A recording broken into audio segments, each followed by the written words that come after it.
상상외로 50이 넘으셨는데도 내 집 장만하실 시기에 50대 넘으신 분들도 많아요. 그런데 이런 분들이 지금 현재 멘붕이에요. 임대차 그 3법 끝나고 지금 이사 나오는 시기예요. 내년부터. 그런데 전세제도 없어졌잖아요.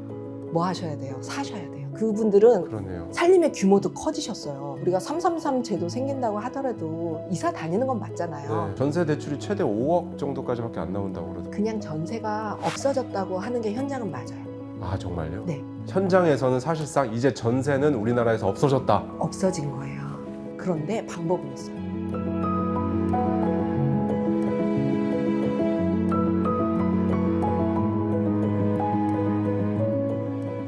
안녕하세요. 하와이 대저택입니다. 요즘 같은 부동산 불장 속 사람들은 공통된 고민을 하죠. 좋은 집 어떻게 골라야 되지? 오늘 모실 분은요. 이 질문에 가장 명확한 기준을 제시해 주실 분이시고요. 그리고 단순히 부동산을 사고 파는 입지를 분석해서 좋은 물건을 잡고 이런 기술적인 부분뿐만 아니라요. 국내 최초일 것 같은데 부동산 자기개발에 대해서 좀 말씀해 주실, 집은 단순히 싸게 사는 것이 아니라 제대로 오를 집을 사야 한다. 그리고 그 과정에서 나라는 사람의 자기개발까지 이끌어낼 수 있게 해주시는 무조건 성공하는 내 집 마련 첫걸음의 저자이자 실전 부동산 러너 투자인님 두 번째로 모셨습니다. 어서 오세요.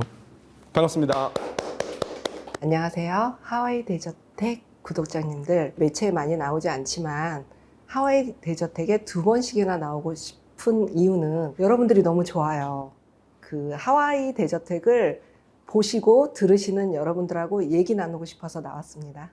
서울과 경기 일부 지역까지 다 통으로 토호제로 묶고 대출 규제 집값에 따라서 2억, 4억, 6억 이렇게 묶었고요. 대출 규제가 있어서 예전보다는 현금을 더 많이 가지고 있어야 되잖아요. 이런 분들은 어떻게 해야 될까요? 집을 좀 분류를 해볼까요? 네네. 지금 아파트라는 집의 형태가 있고, 그다음에 우리 다세대도 있고, 오피스텔도 있고, 우리가 주거하는 형태는 너무 여러 가지란 말이에요. 그렇죠. 근데 우리가 지금 10억 굉장한 돈이거든요. 그거보다 혹시나 돈이 없는 분들은 우리 아파트에 살 자격 그 자체도 없는 건 아니잖아요. 그럼 우리 좀만 더 기다렸다가 새 아파트가 되는 곳을 찾는다면, 우리의 인내심만 좀만 있고 빨리 진도가 나갈 수 있는 집을 보는 눈만 있다면 우리도 몇 년 뒤에는 새 아파트에 살 수 있거든요. 그렇게 주거 형태에만 좀만 더 마음을 열어놓으시면 다세대 주택은요, 아직도 10억이 뭐예요? 5억 아래도 많아요. 그런데 지금 규제라고 하는 거 있잖아요. 그 강남 상구에서도 규제가 빌라는 빠질 수 있잖아요. 빌라 다세대를 약간 지배 형태로 개념에서 빼는 분들이 많으세요. 그래서 맞아요. 나 어떡하지? 아파트 못 사게 했는데 어떡하지? 이러시니까. 근데 여기에 전제가 있어요. 계속 나 늙어 죽을 때까지 다세대에 살아가 아니라, 우리 예전에 보면 마을이 다 초가집이었는데 지금 현재 초가집 없잖아요. 다세대가 앞으로 초가집이라고 생각하시면 어떨까?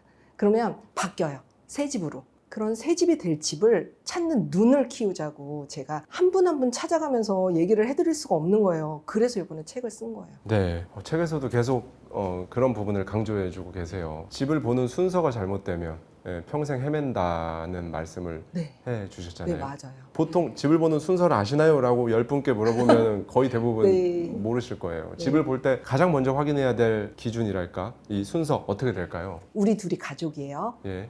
어떤 게 행복해? 살면서 뭘 사용하고 싶고 뭘 누리고 싶어? 어떤 집에 살고 싶어? 어떤 형태의 구조가 나한테 행복해? 그게 첫 번째. 그런 다음에 그래? 그러면 그 지역이 어디야? 라고 가서 그 지역을 계속 친해지고 다니는 거예요. 그거 어쩌다가 내가 그래프에 맞게 1억 있으니까 1억 갭으로 살 수 있는 데를 막 그래프적으로 보잖아요. 이건 도대체 미국보다 생소한 지역에 나를 갖다 놓는, 또는 그렇죠. 내 가족을 갖다 놓을 수도 있어요. 그렇죠. 누군가가 거기 진짜 가면 돈 벌거든? 돈 벌면 뭐해? 나는 불행한데. 한 달, 2달 만에 돈 버는 거 아니에요, 부동산은. 사는 내내 우리 가족이 거기서 생활을 해야 된단 말이에요. 행복하지 않으면 그 값어치는 어떡할 거냐고요. 그러면서 그 집이 내가 살면서 행복했는데 오늘 산 가격이 10년 뒤에 이사 가려고 했더니 같아요. 지금 어느 지역이 그렇게 비교가 많이 되잖아요. 그런데 거기서 내가 이사 가면서 산 가격이 10년 뒤에 똑같았는데 나는 행복했으니까 됐어 라고 하는 사람은 없을 거란 말이에요. 가격이 뛰거나 아니면 조금 더 뛰는 데를 찾는 안목은 어때? 라고 얘기를 해주고 싶은 거예요. 그리고 인구가 지금 줄고 있는 거 맞고, 그다음에 1인 세대가 너무 많고, 네네. 그럼 우리 주거 형태는 바뀔 거고, 그리고 우리 규제 지역 말고 다른 데 그 외곽으로 나가면 너무 많이 지어놓은 거예요. 그러면 가격은 떨어질 수밖에 없는 집들이 많아요. 그런데 그런 집 가서 행복하게 사세요라는 게 아니고, 우리 좋은 부동산을 우리 하나만이라도 가져보면 어때요? 라고 하는 거예요. 그러면 이제 이런 질문 이제 항상 많이 받으셨을 텐데, 부동산은 어느 정도 자산이 있어야, 이 시드가 있어야 할 수 있는 거 아니냐? 시드가 적더라도 부동산을 통해서 자산을 불릴 수가 있는지, 있다면 이걸 도대체 어떻게 시작하면 되는지 한번 말씀해 주시죠. 예. 그 씨드를 불리는 과정이 꼭 필요해요. 그 씨드를 모으는 동안에 제가 계속 임장 다니면서 그 내가 살고 싶은 그 지역을 관찰하고 계속 경험하라고 그 설명을 드리는 건데, 그러다 보면 내 씨드에 맞는 집이 어느 날 갑자기 있어요. 아까 말씀드렸다시피 아직은 저렴하지만 그 저렴한 집만 빼고 그 동네가 개발되지는 않거든요. 그럼 내 씨드에 맞는 집을 들어가서 살면, 집은 허름한데, 빨간 벽돌이 아주 허름한 집인데, 이렇게 허름한 집에 귀신 나오게 생긴 집에 제가 어떻게 살아요? 라고 하시는 분들도 있으세요. 곱게 사셨을 수도 있잖아요. 저처럼 막 힘들게 저는 36번 이사를 다녔더라고요. 그렇게 살지 않은 사람이 한테 그런 집을 추천할 수는 없잖아요. 그런데 방법은 있어요. 내가 좋아하는 식으로 인테리어를 살짝씩만 손수 바꿔서 살면 한 10년도 안 되는 기간 안에 이 집은 재개발할 테니 추가 분담금을 준비해 주세요라는 통지서를 받아요. 그러면 내가 좋아하는 동네에 내 새 아파트가 돼서 들어가서 살 수 있잖아요. 내가 준비한 그 시드머니에 맞는 집은 계속 발품 팔면서 다니면 있어요. 발품의 중요성을 책에서도 그래서 여전히 강조해주고 계세요. 요즘은 사실 앉아서 온라인으로 정보를 파악하고자 하면 못 찾을 수 있는 정보는 없죠, 온라인으로. 네. 그런데 그럼에도 불구하고 현장의 디테일, 온라인 정보로는 절대 보이지 않는 현장의 디테일이 있다라고 네. 말씀을 해주고 계세요. 네. 어떤 게 있을까요? 저는 처음부터 아날로그적으로 경매지가 그 종이로 나올 때 시작한 사람이잖아요. 그런데 지금은 앉아서 진짜 손목만 까딱까딱하면 정말 빠르게 현장을 볼 수 있어요. 그런데 제가 뭐 경매 정보지에도 보면 남양집이에요. 너무 문제가 없어요. 그날 그 현장을 가보잖아요. 네. 그러면 옆집 건물에 그늘에 가려서 한 번도 그 남양집에 해가 안 들어와요. 아하. 해가 안 들어와서 그 벽체는 다 그 푸릇푸릇한 곰팡이가 있는 주거를 맞이하게 될 거예요. 앉아서 볼 수 없는 그거는 현장에밖에 없고요.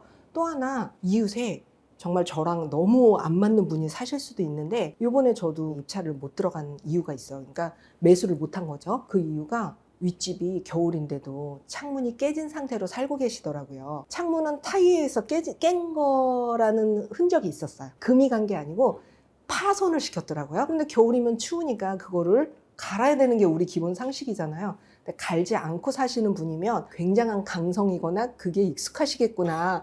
그럼 나는 그분하고 안 맞겠구나. 그런 거가 어떻게 알 수 있어요? 인터넷으로 어떻게 알아요? 손품으로. 그런 거 보러 가는 거예요. 그 부분은 어떻게 생각하세요, 대표님? 청약 저축을 깨는 사람들이 점점 많아지고 있죠. 전세로 상상외로 50이 넘으셨는데도 계속 전세로 사셨던 생애 최초 분들 많으세요. 그게 왜 그럴까요?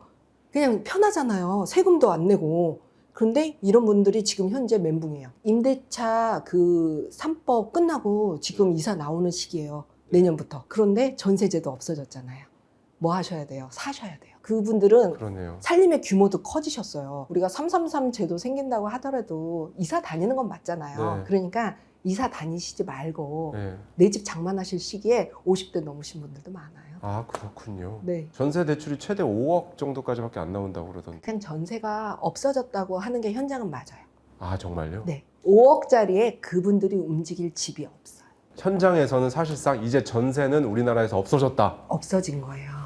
제가 보유하고 있는 임대 물건 중에도 전세가가 8억 5천인 아파트가 있어요. 8억 5천에 오실 분들이 마땅치가 않아요. 현금을 다 줘야 돼요. 예를 들어서 10억 전세를 주고 있는데 이분이 나간대요. 근데 예전에는 전세 자금 반환 그 대출이 됐잖아요. 네. 근데 이제 그것도 안 된단 말이죠. 사실 이 유동 자산으로 10억을 들고 있는 사람이 없어요. 많지가 않아요. 네, 없어요. 예. 이런 경우에는 어떻게 해요? 임대인들 같은 그거 경우. 무서워서 구덕이 무서워서 장 못 담그신 분들 많으세요. 그 시기가 있었거든요. 한참 임대인이 힘든 시기가. 그때 이제 매물로 막 내놓고 그랬었죠. 이제 저는 그걸 잘 극복하면서 반전세라는 거, 보증금은 줄이면서 월세를 더 얻는 거, 이 제도로 많이 바꿔놨거든요. 제 임대 물건들은. 그런데 심각한 경우는 직업이 훌륭하세요. 그러니까 연봉이 높다는 거죠. 네. 그분도 대부라고 하는 3금융을 쓰셔서 그 임차인을 내보내는 경우까지 봐요. 실수요자가 좋은 기회를 놓치는 가장 큰 감정적 장애물에 대해서 말씀을 해주고 계십니다. 책에서.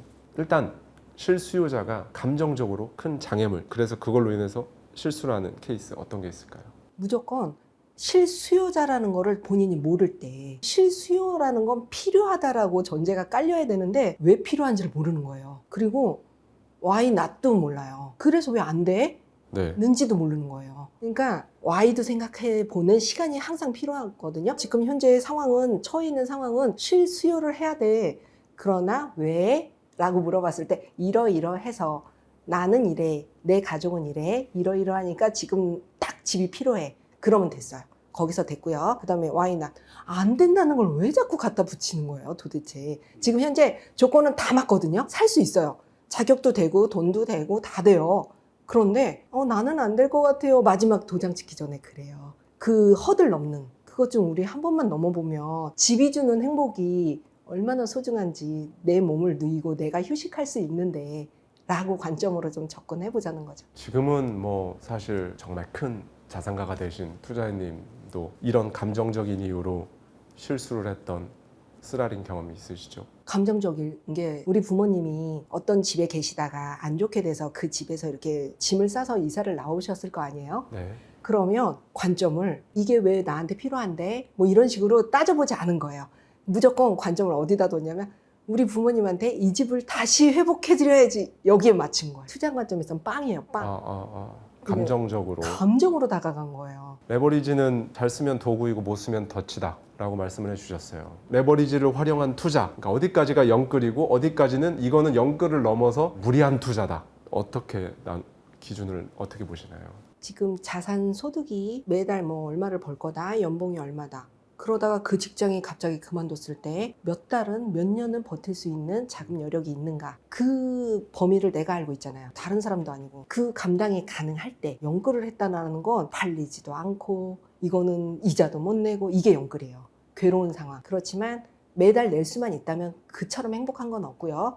왜냐면 그 내던 금액이 원금만 없어지는 게 아니고요. 지금 현재 우리 생명체 이 부동산은 우리가 잘 보고 샀잖아요. 그렇기 때문에 성장을 하고 있단 말이에요. 돈이 매달 200만 원씩 낸 게 좀 있으면 2천만 원씩 상승을 하고 있다라고만 생각을 한다면 그 집은 크고 있기 때문에 그 200만 원이 사라지는 게 아니고 우리는 투자하고 있는 거예요. 그럴 때 월 얼마의 이자를 낼 수 있느냐를 책에 이렇게 단계를 나눠놨어요. 제가 월급의 30%를 내면서 감당이 되나, 아니면 몇 달을 버틸 수 있는가, 그런 것도 다 체크해 보시면 영끌인지 아닌지가 나와요. 예산, 입지, 상품성, 이 세 개가 결국엔 관건이잖아요. 내가 가지고 있는 예산, 그다음에 입지가 어디냐, 어느 동네냐, 그리고 상품성, 이게 어떤 뭐 아파트냐, 빌라냐, 혹은 신축이냐, 구축이냐, 혹은 이게 추후에 다시 재개발이 될 여지가 있느냐 없느냐, 이 세 가지가 충돌할 때가 분명히 있을 거예요. 이때 어떻게 하세요, 대표님? 네, 그럼 충돌시키지 말고 우리 순서를 정해주자고요. 충돌시키지 말고요. 그랬을 때 저라면 상품성은 세 번째로 놓을게요. 그 다음에 입지를 놓고요. 입지는 내가 살고 싶은 동네인 거예요. 그리고 또 상승할 지역인 거예요. 내가 살고 싶은 거는 이코로 상승해야 돼요. 거기에 하락할 이유가 있으면 안 돼요. 그런 다음에 두 번째가 이제 돈을 모아야 되겠죠. 모으는 건 꾸준히 하고 있는 거예요. 상품성은 그 동네를 입지를 정해놓고 계속 다니다 보면 그 동네에서 서울대가 있다고요. 서울대급 집이 딱 있는 거예요. 왜? 오늘은 1,000원인 거예요. 왜 1,000원이냐면요. 그 상품성을 다른 사람들이 몰라봤기 때문에. 몰라본다는 건 그러면 다른 말로 하면 그럼 다른 사람들도 원하지 않는 거잖아. 그럼 상품성이 없는 거잖아. 이렇게 되거든요. 그게 아니고 갑자기 보석으로 내가 만들 수 있는 능력이 있는 거예요. 거기를 조금만 손봐주면 돼요. 사람들이 뭐야 저거 집이야 했을 때 갑자기 그 집을 보고 와 이런 집이 있었어? 할 수만 있으면 돼요. 입지는 정해졌으니까, 좋은 동네니까. 그렇게 상품성은 내가 만들어 놓고 있으면 첫 번째 뭐였어요? 상승할 지역이었잖아요. 그럼 이 상품성이 극대화돼요. 내가 사는 동안도 이 상품이 예뻤는데, 그리고 또 임차인이 살 때도 예뻤는데 동네가 개발을 하네? 그럼 전체가 다 다시 예뻐지네? 그렇게 순서가 되는 거예요. 첫 번째, 입지. 무조건 입지예요. 그리고 그곳에서 서울대급 집 하나, 딱 하나. 내가 가서 5개를 살 수 없어. 하나의 서울대만 찾으시면 돼요. 어떤 전철역이 3번 출구로 나가고 5번 출구로 나갔을 때 가격이 틀려지는 거 아무도 모르시거든요. 제가 여기서 또 하나 팁을 드리자면, 갔던 길로 다시 안 와요. 그러니까 다른 사람들은 갔던 길로 다시 오려는 노력을 하더라고요. 근데 저는 마인드 자체가 왜 갔던 길인데 다시 그 방향으로 돌아서라도 다른 길을 한번 보자. 요거 실천하실 수 있으시면 좋아요. 임장할 때, 임장이라고 하시지 말고 퇴근할 때도, 퇴근할 때도. 출근할 때도. 어. 네, 생활에서 나는 지름길을 알아가 좋지 않아요. 부동산 보실 때는 안 갔던 길을 가봤어가 가장 좋고요. 내가 가는 시간대만 다니시면 안 돼요. 내가 출근은 8시에 하니까 그 시간만 그 동네를 알면 안 되죠. 내가 정말 그 입지를 딱 찜했잖아요. 서울대급 아무한테나 주겠어요? 모든 시간대를 다 숨쉬는 거 알고 있어야 되고, 사계절을 다 알면 서울대급 집이 제 집이 된답니다. 대표님, 좋은 매물에는 초기 신호가 나타난다고 말씀을 해주셨거든요. 어떤 패턴으로 이게 드러나나요? 초기 신호. 현장을 가면 알 수 있는 개발 조건들이 있어요. 손품으로 팔다 보면 먼저 임장 다녀오신 분들이 쓴 과거의 그런 자료밖에 없거든요. 근데 현장 가면 개발 신호가 보여요. 플랜카드 같은 것도 걸리는데 그 플랜카드가 가짜가 있고 진짜가 있고요. 플랜카드가 가짜가 있어요? 현수막. 네. 가짜로 집값 올리려고 하는 세력들이 메뚜기처럼 와가지고 붙인 거는 티가 나요. 그리고 현수막이 어디 붙었나도 중요해요. 이제 재개발을 예시로 든다면, 어느 다세대 빌라에 붙였어요? 거기는 왜 붙였겠어요? 거기가 주체가 되니까 붙였잖아요. 근데 빌라를 신축해놓고 분양이 안 되는 거예요. 그래서 추진을 하는 거거든요. 목적이 다른 데 있는 거죠. 그 동네 사람들이 좋은 아파트로 바뀌는 재개발되는 게 아니라 이 동네를 띄워놓고 우리는 나가겠다라는, 그렇다면 그거는 가짜예요. 또 하나, 이제 혹시 아파트에 68% 달성됐습니다 이런 거 붙어 있잖아요. 네. 그랬을 때도 그 68%가 가짜일 수도 있어요. 비대위가 힘이 너무 셀 수도 있단 말이에요. 그러면 하다가 무산돼요. 그런 소식 소문은 누가 가르쳐줘요? 그 동네를 정말 살고 있는 사람이 가서 임장을 해야지만 가르쳐줘요. 그 동네라고 그랬어요. 그 아파트여야지만 가르쳐주는 게 아니고 그 동네를 걸어올 수 있는 사람. 그러니까 임장 간다고 막 배낭 메고 나 임장 팀입니다 이러고 다니시지 말고, 내 마인드 자체가 그 동네를 그냥 걸어 나온 거예요. 슬리퍼면 어떠고 운동화면 어때요? 그리고 내가 그 동네 물건을 사보는 거죠. 우리 다이소처럼 정해진 가격을 사시라는 게 아닌 거 아시잖아요. 저는 똑같은 정해진 물건이 있는데도 들어가 봐서 동네 수준도 파악하거든요. 어떻게 파악하냐면, 물건이 뭐가 들어오는지, 많이 팔리는 거를 위에 상대에다 놓잖아요. 그런 건 동네 수준 파악하는 건데, 임차인이 많이 사는 동네냐, 실거주자가 많이 사는 동네냐에 따라서도 재개발이 또 다르게 진행되거든요. 그런 거는 현장에서 다 신호가 와요. 무조건 성공하는 내 집 마련 첫걸음. 제목만 보면 집을 구매하는 절차나 기술, 방법 이런 것들을 친절하게 알려주는 책이구나, 이 정도까지만 생각하실 수 있는데, 마치 한 권을 다 읽고 나면 자기계발서를 읽은 것 같은 그런 느낌까지도 주는 그런 책이거든요. 마지막으로 저자님께서 직접 한번 읽어보셨으면 하는 분들, 혹은 이런 분들은 한번 꼭 읽어봐 주십시오 라고 한번 마지막으로 말씀해 주시면 좋을 것 같습니다.